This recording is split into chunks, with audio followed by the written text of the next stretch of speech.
In the bustling city of Brookdale, where skyscrapers touched the clouds and wealth was flaunted in every corner, there lived a man named Richard Lawson. A self-made millionaire, Richard was known for his sharp business mind and ruthless decisions. To many, he was cold, distant, and untouchable. Yet behind that iron reputation was a man who once knew what hunger felt like. Richard had grown up in poverty, raised by a single mother who worked 3 jobs just to keep food on the table.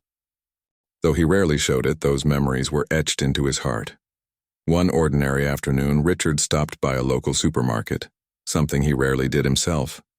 Normally, his assistants handled errands, but that day, fate pulled him into a story that would change his life forever. In the baby aisle, Richard noticed a young woman named Sarah Mitchell. Her clothes were worn, her shoes old, and her tired eyes carried the weight of sleepless nights. In her arms, she held a restless baby boy who whimpered softly. Sarah picked up a can of baby formula, her hands trembling as she looked at the price tag. She sighed deeply as if the numbers on the label were heavier than the can itself. For a long moment she stood there frozen, then slowly placed the formula back on the shelf. Instead, she grabbed a smaller carton of milk, much cheaper though less suitable for an infant. Richard, watching from the other end of the aisle, felt his chest tighten. He could see the shame in her face, the silent struggle of a mother who wanted the best for her child but simply couldn't afford it. He remembered his own mother doing the same, putting items back, pretending they weren't necessary while he as a boy tried not to cry from hunger. The decision to follow Richard could have ignored it. He could have walked past like everyone else, but something inside him stirred. He followed Sarah discreetly as she made her way through the store. Her cart contained only the bare essentials: bread, rice, a few vegetables, and that single carton of milk. At checkout, she counted coins carefully, her hands shaking as she prayed the total wouldn't exceed what she had. When the cashier announced the amount, Sarah let out a small sigh of relief, just barely enough. As she packed her groceries, Richard noticed the tears she quickly wiped away when she thought no one was looking. "Why is life so unfair?" she whispered softly to her baby. Richard felt a lump in his throat. He had all the money in the world, yet here was a woman who couldn't even buy proper food for her child. He decided then he needed to know her story. Richard followed her outside, keeping a respectful distance. The sky was gray and the wind bit with cold. Sarah carried her groceries in one hand, balancing her baby in the other, walking toward a small run-down neighborhood. Her steps were slow, heavy, not from laziness, but from exhaustion. Richard could see the strain in her shoulders, the quiet determination of a woman who had no one to lean on. Finally, she entered a dilapidated apartment building, its walls cracked and windows patched with cardboard. Richard hesitated, then followed quietly up the stairs.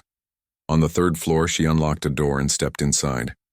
The sight that greeted him when he peered through the slightly open curtain nearly broke him. Life behind closed doors. The apartment was nearly bare. A single mattress lay on the floor. A small crib with broken rails stood in the corner. The fridge, when she opened it, was almost empty. Richard watched as Sarah set her baby down gently, kissed his forehead, and whispered, "I'm sorry, sweetheart. Mommy will try harder tomorrow."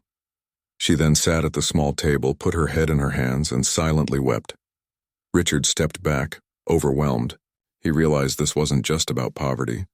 This was about survival. And something told him she carried a story far heavier than money could measure.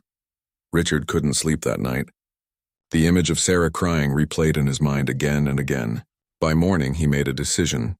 He would return, dressed simply to avoid drawing attention. He went back to the building and waited until Sarah stepped outside with her baby. Gathering his courage, he approached her. "Excuse me," he said softly. "I think I saw you at the store yesterday." Sarah looked startled, clutching her baby tighter. "Oh, yes. I remember. You were in the aisle." Richard smiled gently. "I couldn't help noticing you seemed worried about the formula. Is everything all right?" Her face flushed with embarrassment. I'm fine. Thank you."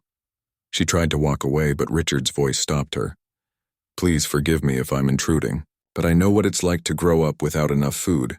I couldn't ignore what I saw. Maybe I can help." Sarah's eyes welled up with tears, but she shook her head firmly. "I don't take charity. I can manage." Her pride was strong, but Richard could sense the pain behind it. Over the next few days, Richard continued to cross paths with Sarah, sometimes at the market, sometimes outside her apartment. Slowly, she began to open up. Her husband had abandoned her shortly after their baby was born. With no family nearby, she was left to fend for herself. She worked part-time at a diner, but the pay barely covered rent. Every day was a battle between bills and food. "I don't want my son to grow up like this," she confessed one evening. "But no matter how hard I work, it's never enough." Richard listened quietly, his heart breaking with every word. He saw in her the same resilience his own mother once carried, the strength to fight for a child no matter the cost. One night, Richard followed her again, not out of suspicion, but concern. He saw her leave her apartment late, baby wrapped in a blanket, walking to a nearby church shelter. There she stood in line for donated food, her head bowed in shame.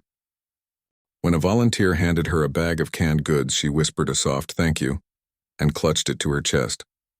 Richard couldn't take it anymore. Watching her struggle was like reliving his own childhood through someone else's pain. He made a decision, one that would change both of their lives forever.